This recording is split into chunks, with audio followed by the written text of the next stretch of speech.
pertanyaan berikut dari Yahweh Siringoringo 88. Isi Alkitab zaman lampau, edisi lama berbeda isinya Alkitab zaman sekarang. Tolong dicek kembali kalau tidak percaya. Alkitab Protestan dan Alkitab Katolik berbeda isinya. Mana yang benar diikuti? Terima kasih. Jadi memang sekarang ini ada banyak versi Alkitab, tetapi versi-versi Alkitab yang ada dalam bahasa-bahasa tertentu semuanya tentu bersumber dari Alkitab yang ditulis dalam bahasa aslinya, yaitu Alkitab Perjanjian Lama adalah bahasa Ibrani dan bahasa Aramaik, dan Alkitab Perjanjian Baru adalah dituliskan di dalam bahasa Yunani. Lalu kemudian pada zaman Tuhan Yesus, Alkitab Perjanjian Lama itu telah digunakan sebagai referensi, makanya penulis-penulis Alkitab Perjanjian Baru ini selalu mengutip apa yang dituliskan oleh para nabi di dalam Alkitab Perjanjian Lama. Ada mengutip Yesaya, Yeremia, Yoel, Amos, dan ada banyak lagi nabi-nabi dalam Perjanjian Lama yang tulisan-tulisan mereka dikutip oleh Alkitab Perjanjian Baru. Jadi itulah sebabnya Alkitab ini kan adalah satu kesatuan. Mengapa Alkitab adalah satu kesatuan?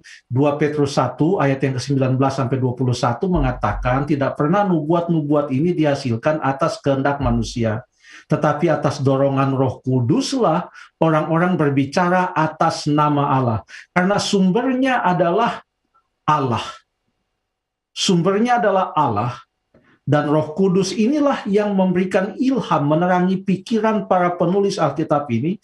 Sehingga kalau kita baca Alkitab ini dari Kejadian sampai Wahyu, pekabarannya tidaklah bertentangan. Sering pikiran kita yang tidak mampu memahami secara segera, sehingga membutuhkan waktu untuk memahami bahwa ternyata tidak ada pertentangan.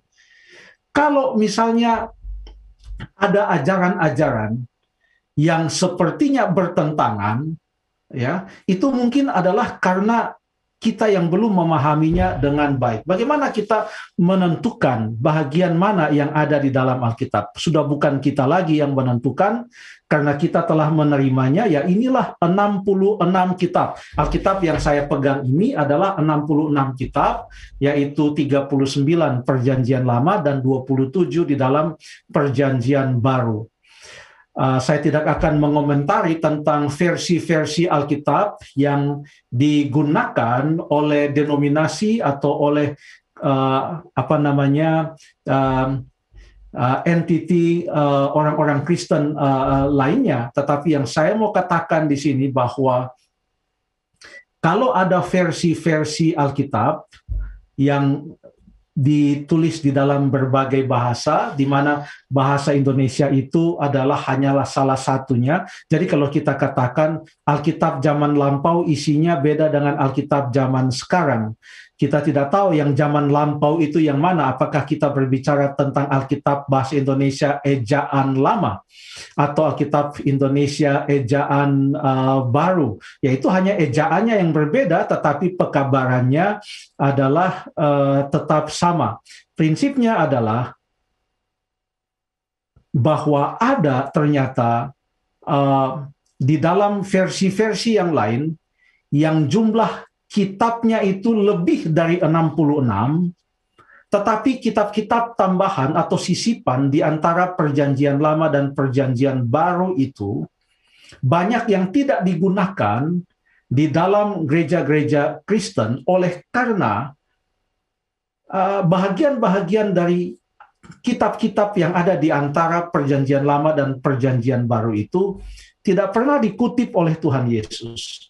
Tidak pernah dikutip oleh rasul-rasul secara langsung, sebab semua yang dikutip di dalam Perjanjian Baru, kalau dikatakan apa yang ada dalam kitab sebelumnya, semuanya itu adalah di dalam Perjanjian Lama. Coba kita baca beberapa contoh, bahwa kita hanya menerima kitab-kitab dalam perjanjian lama yang 39 itu, karena ada beberapa kitab tambahan dari yang 66 itu, masih ada tambahan lagi yang tidak diterima oleh kebanyakan gereja Kristen, dengan alasan tersebut, bahwa ternyata sifatnya bukanlah merupakan sumber bagi perjanjian baru itu.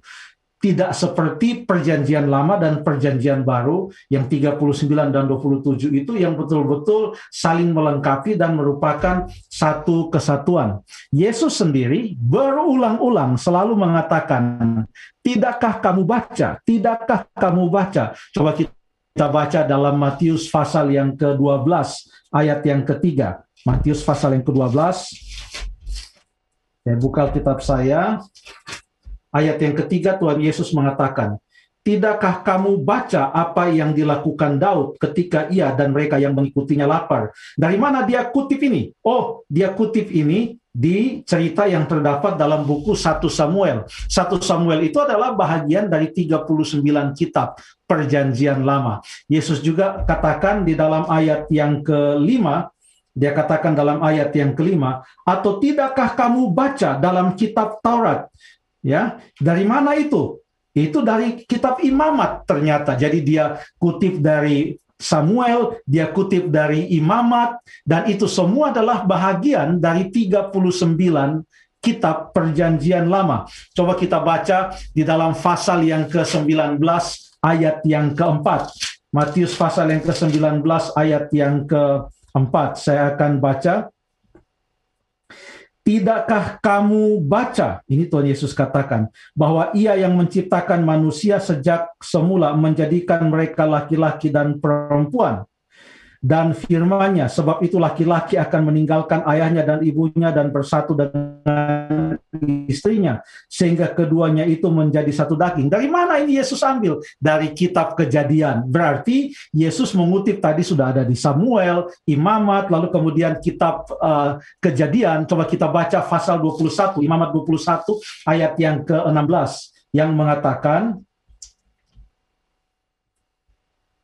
lalu mereka berkata kepadanya, engkau dengar apa yang dikatakan anak-anak ini? Kata Yesus kepadanya, aku dengar. Belum pernahkah kamu baca, dari mulut bayi-bayi dan anak-anak yang menyusu engkau telah menyediakan puji-pujian? Baca di mana ini?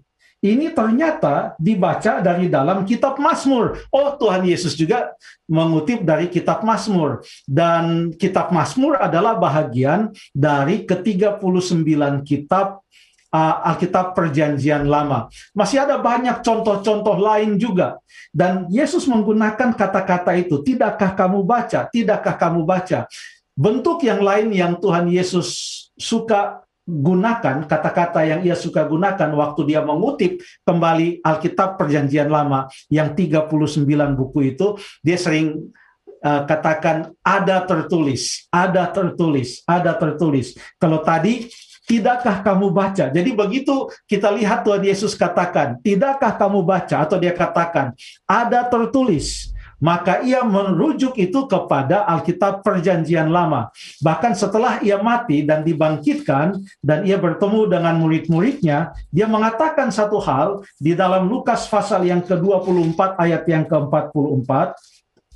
Lukas 24 ayat yang ke-44 dia katakan, ia berkata kepada mereka, inilah perkataanku yang telah kukatakan kepadamu ketika aku masih bersama-sama dengan kamu, yaitu bahwa harus digenapi semua yang tertulis tentang aku, semua yang tertulis tentang aku dalam kitab Taurat Musa, kitab nabi-nabi, dan kitab Mazmur. Inilah yang disebut dengan Taurat, lalu kemudian